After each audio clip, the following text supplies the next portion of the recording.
Hoy es 16 de agosto, hoy es el Día del Empresario Nacional. ¿Saben por qué es el Día del Empresario Nacional? Porque se conmemora la conformación de la Confederación General Económica, la CGE, fundada un 16 de agosto de 1952, liderada en su momento por José Bergelbar. A mí es una historia, personalmente me marcó mucho porque mi primer trabajo como periodista fue con la biógrafa de Gelbar, con María Seoane, que escribió un libro maravilloso que se los recomiendo y acá se los estoy mostrando, que se llama El burgués maldito, que es un título genial. María tenía esa característica de encontrar un gran título.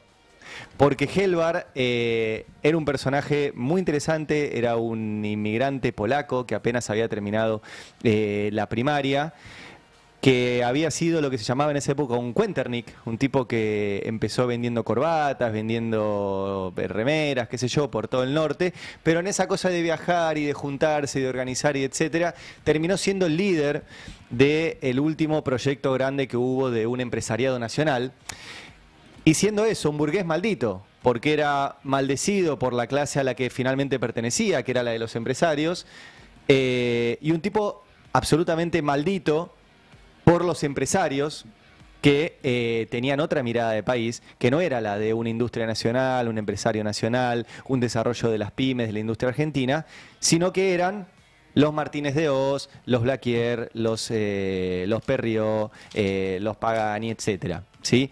Tal fue así que la dictadura no solo detuvo y desapareció a 30.000 personas, se robó más de 400 bebés, mandó a cientos de miles al exilio, sino que incluso le quitó la nacionalidad argentina a algunas personas en particular.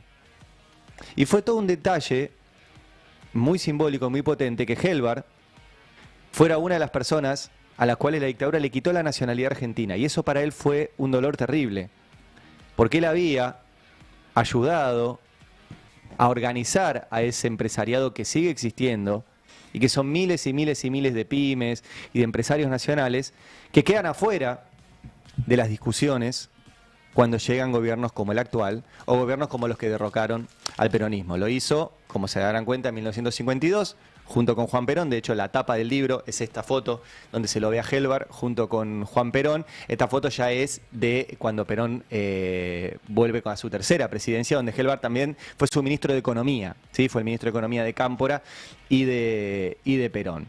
Bueno, hoy es 16 de agosto, le mandamos un no feliz, porque realmente no es feliz el día para los empresarios nacionales hoy. Hace un rato Can Devoto mostraba los números del uso de la capacidad instalada de la industria. La mitad de las máquinas del país están paradas. La mitad de las máquinas del país están paradas. Eso implica, obviamente, menos laburo, menos movimiento económico, menos actividad, menos desarrollo, menos posibilidad de pensar un país. Eso implica caída en industrias tan importantes como la automotriz, ¿sí?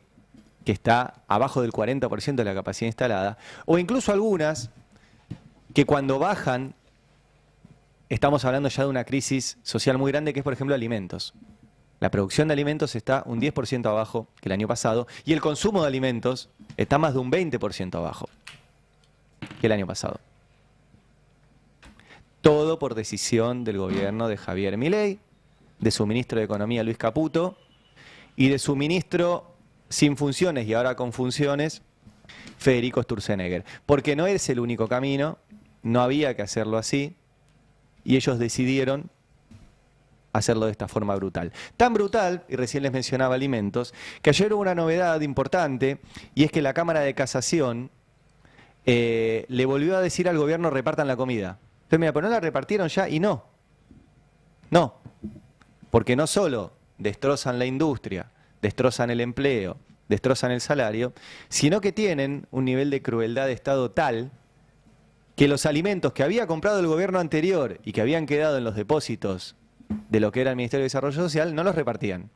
Y eso lo revelamos acá en el Destape. Y cuando lo revelamos, el Poder Judicial le dijo: miren, ahora vamos a ver qué delito cometieron, porque si te lo guardaste es malversación de fondos, o es administración fraudulenta o lo que sea, pero mientras repartilo. Y este gobierno insiste en apelar y apelar y apelar cada una de las resoluciones judiciales que le dice repartan la comida. Bueno, ayer la Cámara de Casación le volvió a decir repartan la comida porque el gobierno quiere ir a la Corte para que la Corte resuelva si tienen que repartir la comida o no tienen que repartir la comida. Y la justicia en general funciona muy lento. Ahora, cuando se trata de comer, la lentitud puede implicar gente que no morfe. De hecho, esta semana, UNICEF Argentina dijo que hay 1 millón de niños y niñas en la Argentina que se van a dormir sin una comida. Eso dijo UNICEF. Y los diputados y los senadores que están en el Congreso discutiendo un montón de cosas, toman este número de UNICEF y dicen, mirá, bueno, entre otras cosas, pues no reparten la comida y no compran nueva comida. Si hay un montón de compras, esto es un detalle, pero Karina Milei está muy ocupada comprando víveres para la Quinta de Olivos y para la residencia presidencial de Chapadmalal y para la Casa Rosada, donde la comida se paga con fondos públicos, lo cual está bien, están ahí laburando, pero no compran la comida para la gente que realmente lo necesita. Y en medio de todo esto, llegaron las facturas. Por eso, en el editorial decía sin comida, sin industria y sin servicios, me pregunto, porque ahí hay otra demanda que es inelástica, que es, bueno, puedes dejar de consumir agua, no puedes dejar de consumir gas y no puedes dejar de consumir luz. Vos estás atrapado.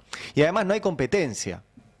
Porque si vos decís, che, Edenor me cobra muy caro, para no tener Edenor te tenés que mudar a donde esté Edesur, que te va a cobrar igual de caro que Edenor. Perdón el porteñocentrismo, cada uno tiene el suyo, Edelap, bueno, Edesal, cada uno tiene la suya, pero es lo mismo. O sea, te tenés que mudar. Si querés cambiar de proveedor de gas, si es que tenés gas, si no tenés que ir a comprar garrafa, tenés que mudarte. Y lo mismo con el agua, digamos, esos son monopolios naturales. Y como son servicios públicos, y deberían estar regulados por el Estado, y acordes a los ingresos que tenemos los trabajadores, es una discusión y seguramente a ustedes les esté pasando, a mí me pasa, en mi gente conocida, en las familias, en las escuelas, en los grupos de WhatsApp, que están llegando facturas impagables. Impagables. ¿Por qué? Porque el gobierno retira subsidios y no controla lo que te están cobrando las empresas. Ahora vos no te podés quedar sin esos servicios, porque no podés vivir. ¿Qué vas a hacer? ¿No te bañás? ¿No cocinás? ¿No prendés la luz? ¿No calefaccionás? O sea, realmente no se puede vivir. Pero sí hay servicios. Otro tipo de servicios. El mismo Congreso está viendo qué hace con el DNU en el cual Mauricio Macri, bueno, tiene que ver, Javier Milei, le dio 100 millones de dólares de fondos reservados a la CIDE. Y tenían que discutirlo hace unos días, el 12 de agosto. Bueno, el 12 de agosto, ayer el senador Martín Barrionuevo, que siempre está mirando la ejecución del presupuesto, ejecutaron 70 de esos 100 millones de dólares. En un día ejecutaron 70 millones de dólares, lo cual es imposible, ¿sí? No pasó. Están dibujando el presupuesto. ¿Todo para qué? Para que si el Congreso llega a tener los números para tratarlo, bueno, ya lo gastamos. Ya no está más esa plata, ya de bien abstracto lo que esté discutiendo el Congreso. Entonces, ¿por qué ponen plata en los servicios de inteligencia? Porque los van a necesitar para tapar todo lo otro que les acabo de contar.